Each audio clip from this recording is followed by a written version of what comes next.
Ассаламу алейкум ва рахматуллахи ва баракатух. Аузу биллахи минаш шайтани ражим. Бисмиллахи рахмани рахим. Қазір мен сіздерге шайтанның 1000 жарым жыл бойы мұсылмандарды азғырып, Мединада Мұхаммед пайғамбардың саллаллаху алейхи вассаламның мешітінде шірік жасатып жүргенін айтамын.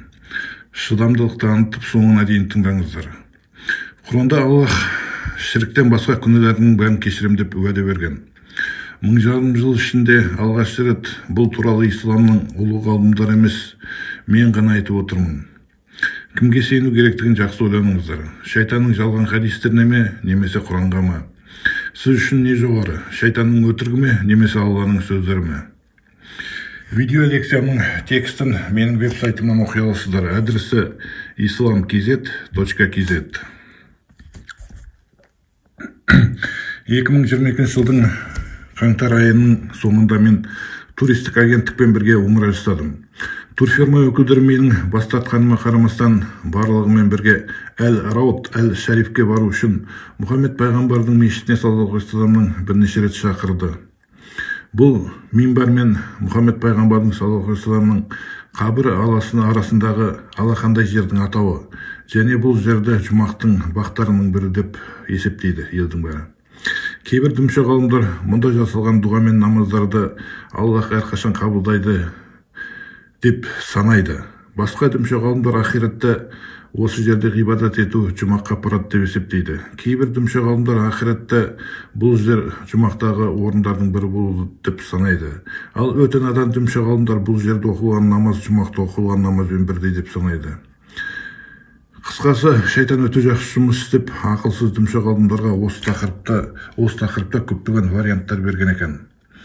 Мұндай пайымдаудың басты критерийі шайтанның жалған хадисі. Ол хадисте былай делінеді: менің қабірім мен минбар арасындағы жерде жұмақ бақтарының бірі рауда орналасқан дейді. Бұхари мен Мүслимде келеді бұл хадис.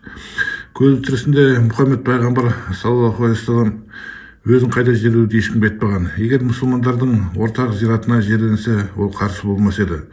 Сондықтан ол қайтыс болған кезде адамдар оны қайда жерлеуге болатыны туралы көп дауласқан. Тіпті оның сүйікті және құрметті күйеу баласы Әли де бұл туралы білмеген. Тіпті оның бірде-бір әйелі де бұл туралы білмеген.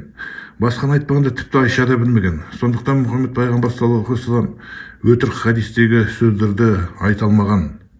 Хадистегі сөздің бәрі өтірік.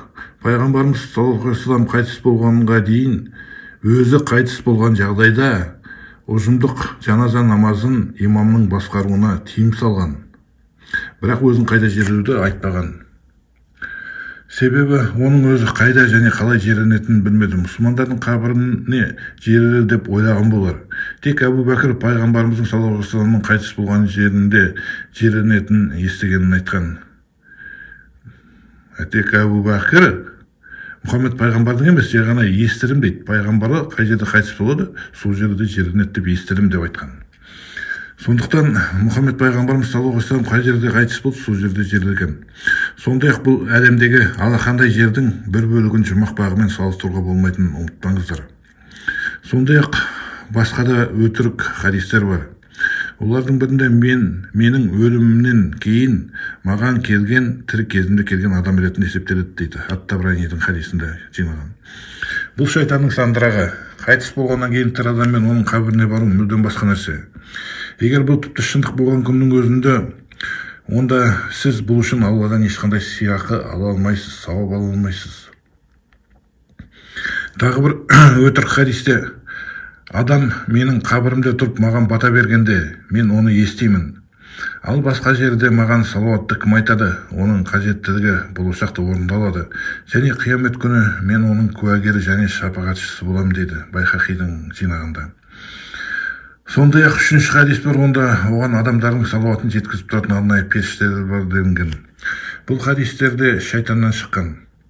Құран кәрімде Аллах бірнеше рет қабірдегі өлгендер тірілерді естімейді дейді. Бір емес бірнеше рет.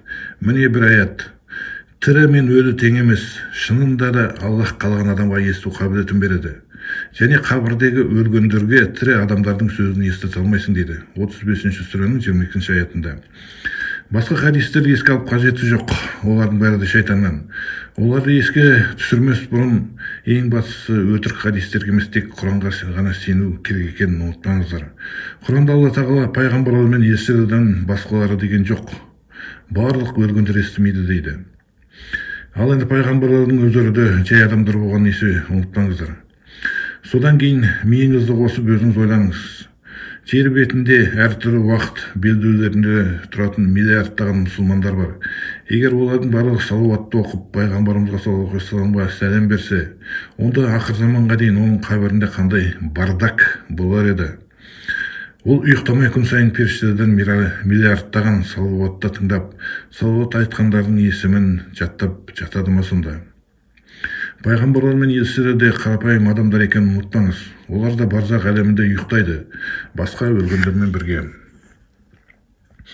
Соңында мен Мұхаммед пайғамбардан саллаллаху алейхи вассаламнан қиямет күні шапағатшы болуды сұрайтын әлемдегі барлық надан мұсылмандардың кешірілмейтін шірік жасап жүргеніне тоқталғым келеді.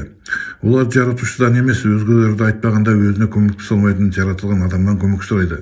Әсіресе ол осы әл-Рауд әл-Шарифке баратындар. Барлық мұсылмандар, әсіресе дүмше ғалымсымақтар мың жыл бойы күніне әл-Күрси аятын бірнеше рет оқиды. Бірақ қанша оқыса да бұл аяттың мазмұнын ұға алмай келеді. Әсіресе Алланың рұқсатынсыз ешкімге шапағат ете алмайтынын түсінбейді. Осы аятта Аллах анық және тура былай дейді: кім оның алдында оның рұқсатынсыз шапағат етеді? 2-ші сүренің 255-ші аяты. Көріп отырғаныңыздай, күніне миллион рет Мұхаммед пайғамбардан саллаллаху алейхи вассаламнан шапағатшы болуды сұрасаңыз да, ол сіздің шапағатшыңыз бола алмайды ешқашанда. Мұнымен тек сіз ширк қана жасайсыз. Тек бір Аллах тағала ғана лайықты адамдарға шапағат етуге рұқсат береді. Сондықтан Мұхаммед пайғамбардан саллаллаху алейхи вассаламнан шапағат сұрауға тыйым саламын. Одан да мені тыңдап, Аллах тағаладан қиямет күні Мұхаммед пайғамбарға саллаллаху алейхи вассаламға маған шапағатшы болуына рұқсатыңды бергінші деп дұға етіңіз. Мұндай дұға міндетті түрде тыңдалады және оған жауап беріледі. Иншаллах, қиямет күні біз не жұмақта, не тозақта боламыз. Көзіңізді ашып, осыған алдын ала дайындалғаныңыз дұрыс, арзал келмей тұрғанда. Мен сіздердің әрқайсыларыңыздың жұмақта болуларыңызға тілектеспін. Сондықтан ібілістің секталарына емес, тек Құран мен сүннетке еріңіздер. Және соңында барлық сансыз, шексіз, шетсіз мақтаулардың бәрі ұстаздардың ұстазы тек жалғыз Аллахқа болсын. Амин.